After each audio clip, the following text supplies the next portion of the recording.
काळजीवाहू मुख्यमंत्री एकनाथ शिंदे साताऱ्यातल्या दरेगावात दाखल। कालच्या अमित शहांसोबतच्या बैठकीनंतरही एकनाथ शिंदे नाराज असल्याची चर्चा, तर शिंदे नाराज नसल्याचं सामंतांचं स्पष्टीकरण।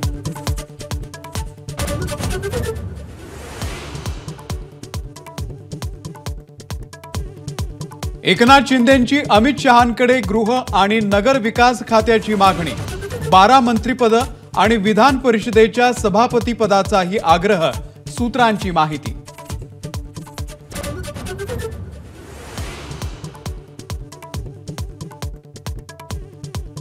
अमित शहा यांच्या दिल्लीमधल्या बैठकीनंतर देवेंद्र फडणवीसच महाराष्ट्राचे नवे बॉस होणार असल्याची चर्चा, पण अधिकृत घोषणा कधी होणार याची प्रतीक्षा।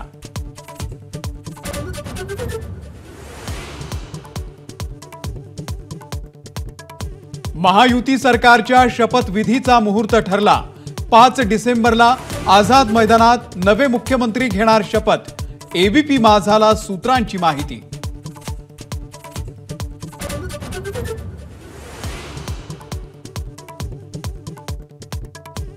महायुती सरकारच्या मंत्रिमंडळात भाजपचे 20 मंत्री दिसण्याची शक्यता, शिवसेनेला 12 ते 13 तर राष्ट्रवादीला 9 ते 10 मंत्रिपद मिळण्याचा अंदाज।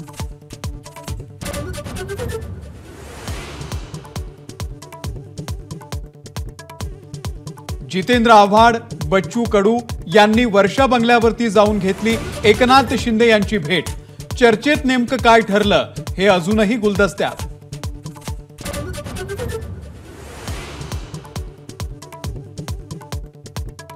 महायुती सरकारच्या मंत्रिमंडळात महिलांची संख्या वाढणार, 4 आमदारांना मंत्रिपद मिळण्याची शक्यता।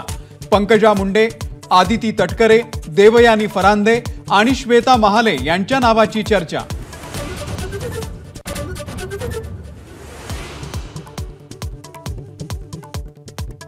ईव्हीएमच्या मुद्द्यावरून मुनगंटीवार आणि पटोले आमने सामने, आक्षेप असल्यास जिंकलेल्या जागा सोडा, मुनगंटीवार यांचं आव्हान, तर विरोध मशीनला नाही व्यवस्थेला, पटोलेंचं उत्तर।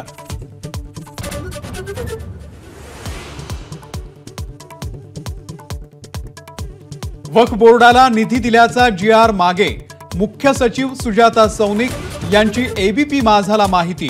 GR काढणं ही प्रशासकीय चूक असल्याचं नमूद।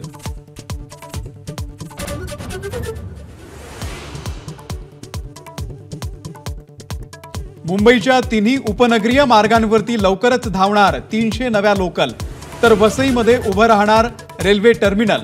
देवेंद्र फडणवीसांनी ट्विट करत पंतप्रधान नरेंद्र मोदी आणि रेल्वे मंत्र्यांचे मानले आभार।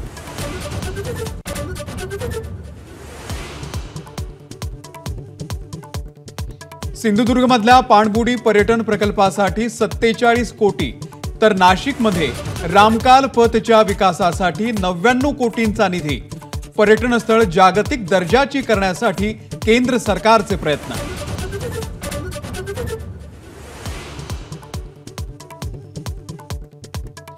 गोंदियाच्या सडक अर्जुनीमध्ये झालेल्या शिवशाही बसचा अपघातातील मृतांचा आकडा वाढला, 11 जणांचा दुर्दैवी मृत्यू, अनेक जण गंभीर जखमी।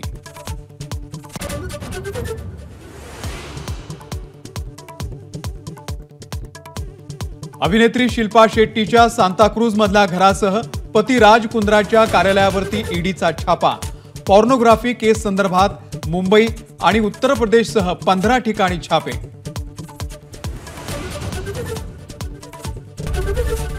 एबीपी माझा, उघडा डोळे बघा नीट।